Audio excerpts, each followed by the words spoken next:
Good morning, class 8. Welcome all of you to your new class. And as we have already started our online classes, and this is your first class for science. So I'll be taking your science for the online classes. I'll be teaching you science for the online classes. And so you have already started, most of your subjects are started. This will be your first. And let me remind you some things from the previous session. As from the previous session, you all, what you have done in the previous session, please do not repeat it again. Okay? As you know that when I was telling you from the beginning only that please, whatever PDFs I am sending you, kindly complete your work on the same day. When the exams are about to come, then you all start asking for the PDFs and all.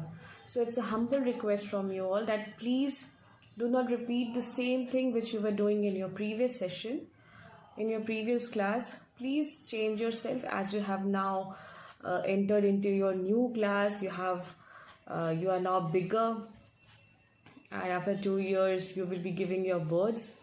So please change your previous habits and complete your work, because now the studies are going to be a little bit difficult. Step by step the studies will be more harder, so prepare yourselves accordingly. Okay? And the PDFs which are sent to you, kindly complete. And when the exams are coming, at that time you all start asking for the PDFs and exercise work and everything. So kindly do not repeat the same thing. Okay? And copies, you all know that you have to make an interleave copy, and you have to read the books, you have to read the chapters and all, and prepare yourselves. This video is for the English and Hindi medium both. Okay, so we will be taking some chapters which are included in both the mediums. Like in Hindi medium में भी जो chapters होंगे और English medium में भी जो chapters होंगे, we will be we will be reading those chapters first. Okay, so today our first chapter is microorganism. सूक्ष्म जीवों की संरचना के बारे में हम पढ़ेंगे. हिंदी मीडियम में ये सूक्ष्म जीवों की संरचना के नाम से ये चैप्टर है, and in English medium this chapter is microorganisms, that is second chapter. Okay, so let's begin with our first chapter. Yes everyone, let's begin with our first chapter, that is microorganism. सूक्ष्म जीवों का सामान्य परिचय एवं वर्गीकरण. Hindi medium में ये इस नाम से पाया जा रहा है. ठीक है? एंड सो सूक्ष्म जीवों के बारे में जितना मैंने आपको आपके पिछली क्लासेस में पढ़ाया है माइक्रो ऑर्गेनिजम्स के बारे में, तो I have already told you that the organisms are mainly divided into two types, into two cells. Means on the basis of the cells, यानी कि उनके बॉडी में जो सेल्स पाए जाते हैं शरीर में छोटे छोटे से, उनके बेसिस पे ऑर्गेनिजम्स को टू पार्ट्स में डिवाइड कर दिया गया है. One is the single cell organisms and one is the multi cellular organisms. ठीक है? सिंगल सेल ऑर्गेनिजम्स होते हैं और मल्टी सेलुलर ऑर्गेनिजम्स होते हैं. यानी कि एक होते हैं मल्टी सेलुलर होते हैं बहुकोशिकीय जीव,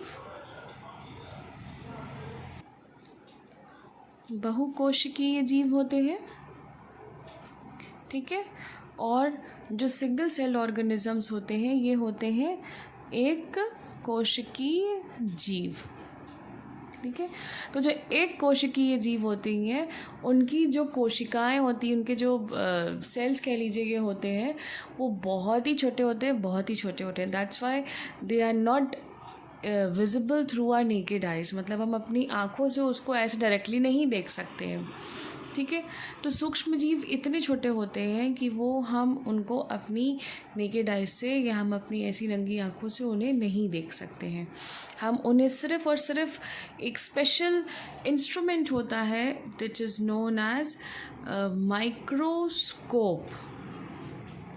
ठीक है, ये एक इंस्ट्रूमेंट होता है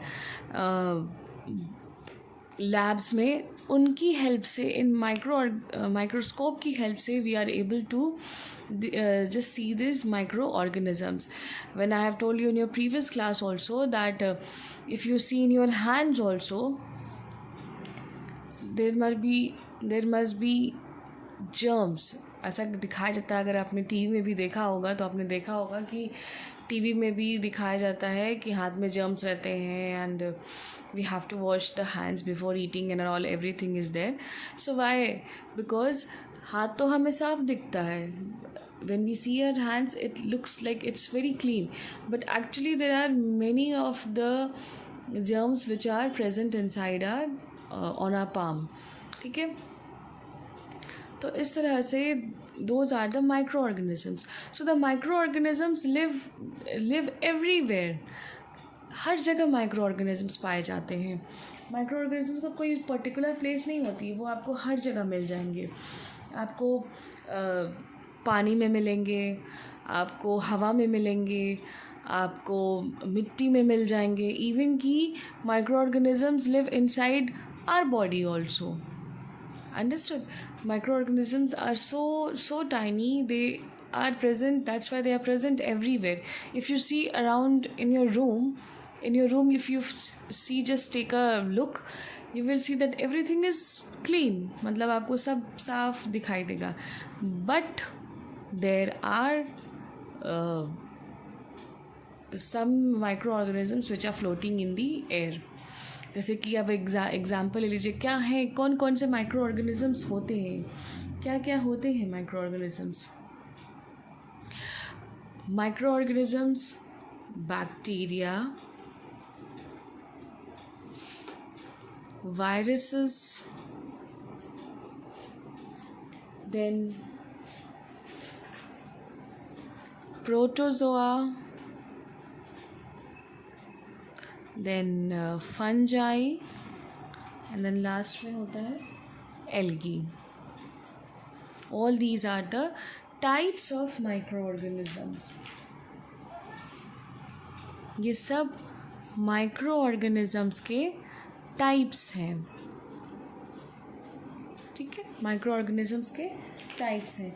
इन्हें हिंदी में क्या कहा जाएगा? बैक्टीरिया यानी कि जीवाणु कहते हैं. बैक्टीरिया को जीवाणु, वायरसेस को विषाणु कहते हैं क्योंकि ये घातक होते हैं. ठीक है, वायरसेस के बारे में तो आजकल आप जान ही रहे हैं कौन सा सबसे डेंजरस वायरस चल रहा है आजकल. ठीक है, कोरोना वायरस. तो ये वायरस विषाणु हैं क्योंकि ये बहुत ही घातक होते हैं. They are dangerous. Then protozoa is in Hindi also it is known as protozoa. Fungi को हिंदी में कहते हैं हम कवक. ठीक है, फंजाई को हिंदी में कवक कहते हैं. And algae in Hindi it is called as शैवाल. ठीक है, तो these are the types of micro organisms. Bacteria यानी कि जीवाणु. बैक्टीरिया जो होते हैं, they were the first living organisms which were found on the earth. ठीक है, जब अर्थ ऐसा माना जाता है, जब आप अपने हायर क्लासेस में जब आप जाएंगे तो आपको एक चैप्टर पढ़ना होगा इवोल्यूशन का. ठीक है, जब आप अपने हायर क्लासेस में जाएंगे then you will read over there a chapter which is known as evolution. And वहाँ पे आपको पढ़ाया जाएगा कि अर्थ कहाँ से शुरू हुई, अर्थ का निर्माण कहाँ से हुआ. ठीक है, तो in that chapter you will read that on the earth, when the earth was made, the first living creature which took birth was the bacterias. They were the bacterias and they were the living, means they were the living thing which took birth on the earth for the very first time. ठीक है, और ये भी नहीं कि कहीं और, बल्कि ये पानी में ही सबसे ज़्यादा सबसे पहले पाए गए थे। तो we were talking about the bacterias and all, कि बैक्टीरियाज जो हैं हर जगह they were the first thing to appear on the earth, living first thing, means first living things which appeared on the earth. And अगर बात करें bacterias की, तो ये जो बैक्टीरियाज होते हैं ये एक तो सिंगल सेल्ड ऑर्गेनिजम्स हैं, यानी कि यूनिसेलुलर ऑर्गेनिज्म है, ठीक है। सिंगल सेल को यूनिसेलुलर भी कहा जाता है, ठीक है।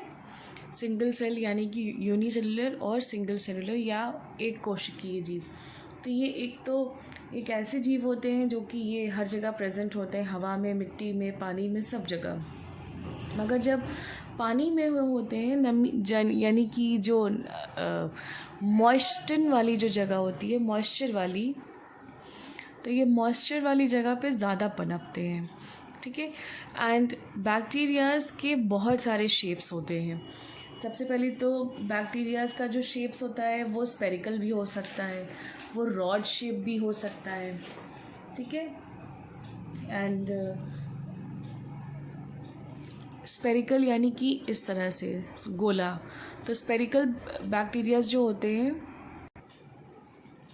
उनका नाम होता है स्टेफाइलोकॉकस, ठीक है, जो स्पेरिकल शेप के होते हैं, यानी कि राउंड शेप के बैक्टीरियाज जो होते हैं। और कुछ बैक्टीरियाज होते हैं रॉड लाइक, यानी कि इस तरह से लंबे लंबे होते हैं, ठीक है, रॉड लाइक। तो उनको नाम दिया गया है बैसिलस, BACILLUS, बैसिलस। जो स्पेरिकल शेप के यानी कि गोल शेप के होंगे उनका नाम है स्टेफाइलोकॉकस, ठीक है। And which are rod shape they are known as the bacillus, ठीक है। तो इस तरह से बैक्टीरियाज जो हैं वो अलग अलग शेप्स के हैं, ठीक। तो बैक्टीरियाज, कुछ बैक्टीरियाज जो होते हैं वो प्लांट के जड़ों में पाए जाते हैं, और प्लांट की जड़ों में जो पाए जाते हैं वो अभी आप आगे अपने चैप्टर्स में पढ़ेंगे कि वो नाइट्रोजन फिक्सेशन में हेल्प करते हैं, यानी कि एटमॉस्फेयर में जो नाइट्रोजन प्रेजेंट होता है उसको प्लांट के रूट्स में कैसे उसको कन्वर्ट करते हैं और वो प्लांट्स के लिए कैसे हेल्पफुल होता है। तो कुछ ऐसे बैक्टीरियाज होते हैं जो कि प्लांट्स की जड़ों में पाए जाते हैं, ठीक है। अब उसके बाद है नेक्स्ट है वायरसेस। वायरसेस तो आप सब जानते हैं, as I told you earlier also that in Hindi it's known as विषाणु। और ये विषाणु है यानी कि वो विष से आ रहा है उसका एक वर्ड। तो they are dangerous, they might be dangerous also. Like nowadays the spread of coronavirus is there. It's a single cell organism, that's why it's not visible. It's spreading at a high rate nowadays. जितना ये पिछले साल नहीं, इसकी spreading rate उसकी पिछले साल भी जो थी, बट हमारे कंट्री में इतनी तेज़ी से नहीं था जितना कि अब ये और तेज़ी से फैल रहा है। अगर आप न्यूज़पेपर वगैरह पढ़ते होंगे तो आपने पढ़ा होगा कि इंडिया में करीब आजकल means now a days daily the number is increasing day by day, means the daily number of patients which are found in whole India, the daily record means per day करीब 1 लाख से ऊपर patients पाए जा रहे हैं, ठीक है। So this virus is a deadly virus and it's spreading at a very high rate and it's increasing the mortality rate also, means death rate भी इसने बढ़ा रहा है क्योंकि इसमें पेशेंट्स की डेथ भी हो रही है।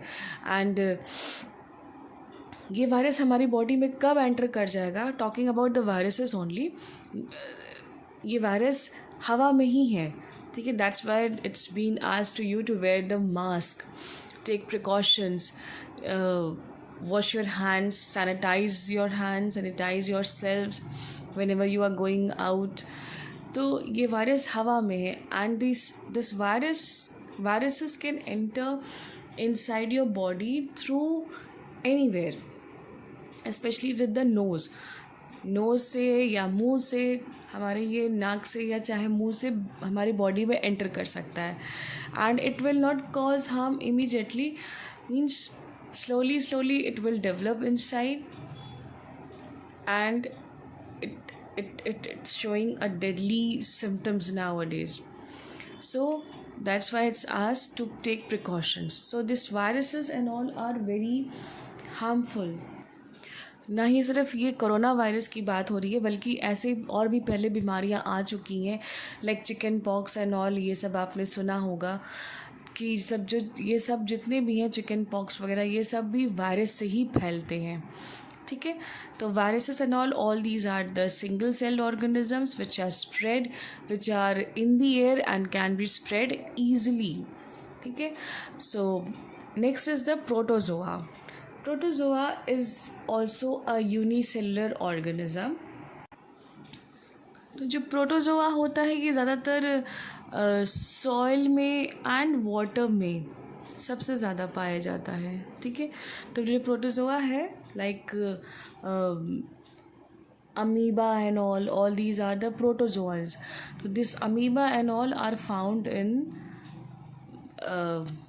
water and some protozoans are also found in the soil. Next is fungi. Fungi generally grows in the areas which are having the moistures. जो नमी वाली जगह होती है वहाँ पे ये सबसे ज़्यादा पाए जाते हैं. And not all fungi are harmful but some are useful also. Fungi का एक एग्जाम्पल आप कह सकते हैं मशरूम. फंजाई का एक एग्जाम्पल है मशरूम. आई होप कि everybody must have seen the mushroom. कुछ ऐसे करके दिखता है, ठीक है. जो आप हो सकता है कि वाइट कलर का रहता है. जो एडिबल मशरूम होता है that is grown, that is उसकी फार्मिंग होती है एडिबल मशरूम की, वाइट कलर की होती है. तो ये जो एडिबल मशरूम होता है इसे खाया जा सकता है, ठीक है. एडिबल इसीलिए कहा जाता है कि एडिबल मशरूम है. बट कहीं पर भी किसी भी गंदी जगह पे उगने वाला जो मशरूम होता है that might be a little brown in colour. तो सारे मशरूम्स एडिबल नहीं होते हैं. जो कहीं पर भी उग जाता है वो मशरूम एडिबल नहीं होगा, बल्कि जो एडिबल मशरूम होता है उसकी अलग से उसकी फार्मिंग की जाती है, ठीक है. तो this mushroom is grown in moisture areas and this fungi are some are harmful and some are useful also, and some fungi are single cell organisms also and some are multicellular also, because जैसे fungi अगर single है, single cell भी होते हैं और multi cellular भी होते हैं, क्योंकि अगर जो मशरूम है ये फंजाई है and it's a multi cellular organism. Next talking about the algae. Algae are grown in the water में सबसे ज़्यादा पाया जाता है एल्गीज, ठीक है. आप algae are green in colour and आपने देखा होगा पानी के ऊपर, जो पानी अगर स्टेबल रहता है तो उसके ऊपर एक ग्रीन कलर की पूरी ग्रीन कलर का पूरा कुछ पानी को कवर कर लेता है, ठीक है. तो those are the algae which are green in colour. ज़्यादातर एल्गीज जो होते हैं वो मल्टी सेलुलर होते हैं, ठीक है. ज़्यादातर जितने एल्गीज होते हैं वो मल्टी सेलुलर होते हैं, और उनसे कुछ ऐसे एल्गीज होते हैं जो कि जिनसे कि दवाइयाँ बनाई जाती हैं, and some are there which are used for different purposes also. And this algae is a green in color and it's found at the water bodies, sometimes on rocks you might have also seen. जैसे कि अगर आप देखेंगे कि कहीं अगर आप ईंट वगैरह देखते हैं, अगर ईंट जो है काफ़ी दिन से रखी हुई है कहीं पे, तो उस पर जैसे अगर बरसात हुई है, पानी काफ़ी गिरा है, बरसात हुई है, तो उस पर ग्रीन कलर का एक स्ट्रक्चर जो होता है, कुछ घास नहीं होती है बट ग्रीन कलर का उस पर कुछ उसको पूरी ईंट को कवर कर लेता है. तो that is what, that is the algae. So they are green in color, they can prepare their own food also. Okay, so these were the types of microorganisms which we have discussed today. And where are the microorganisms found? That I have already told you that microorganisms are found in everywhere. They are present in the water, in the air, in the human bodies also, the air you breathe, on your clothes which you wear, on your hands, as this virus is also a microorganisms, and you know better about what is there in the virus. ठीक है, तो आप इस virus से समझ सकते हैं कि माइक्रो ऑर्गेनिजम्स कहाँ कहाँ पाए जाते होंगे. ठीक है, तो this was a short these were some topics, short topics, which we have covered today, and on the next turn we will be continuing with this chapter only. And on the next turn we will look about the conditions, we will read about the conditions which are necessary for the growth of the microorganisms. क्या conditions उसे मिलेंगी तब उसका growth हो पाएगा micro organisms का. ठीक है, so by this I end up my video today. Goodbye, take care.